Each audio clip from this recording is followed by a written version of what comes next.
Hi. For this week's lesson for gifted and talented students, I decided to plan a lesson on I Stop Motion, and you'll see a video here of the gummy bears dancing across your screen. And this is a really good example of what could be created in I Stop Motion by students. And this would really extend the learning of middle school gifted and talented students. And one of those ways I would do that is because this is really vertical differentiation, meaning that this is a skill that we would usually do in high school. So for these gifted and talented students, we could have them do it in the middle school. Also, this is independently paced, this project, so they're working by themselves and they would accelerate at their own pace. Um, it would also be really easy to do cross curricular or interdisciplinary project based learning with iStop Motion. Depending on what they're learning in other classes, we could absolutely tie those ideas in to get higher level thinking on those.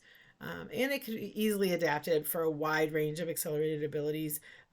You could add in animations, or they could perhaps play music and add a score to their film. So there's a lot of ways that they could add other pieces into this. Overall, I think as an educator, I aim to have acceleration and enrichment planned into all of my projects.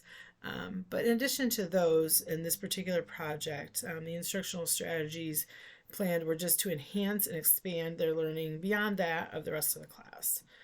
This project would only be for those gifted and talented students that are consistently performing at high levels and at a quicker pace.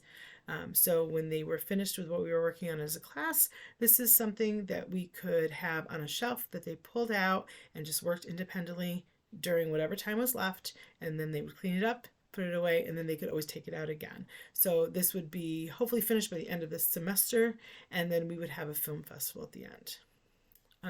This project was designed for students to have complete independent control over it using their divergent thinking skills, like mentioned in this week's reading.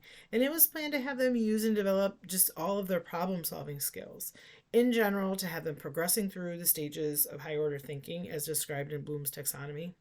In addition, the final assessment would be helping to build social skills. So they would be viewing and critiquing each other's work during like a mini film festival at the end.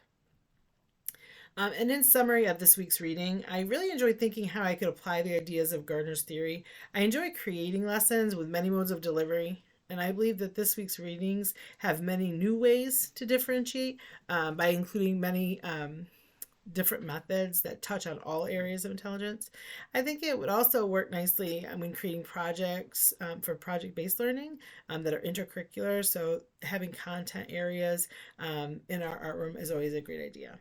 I also found the idea of telescoping and compacting interesting, which kind of led me to the idea of this week's project and having a long-term project that they can pull out, work on independently, and then put back and have as a goal. So, while they're waiting for their students, they don't become bored, and that they keep just encouraging them to learn and be part of the class. Thanks. Hi.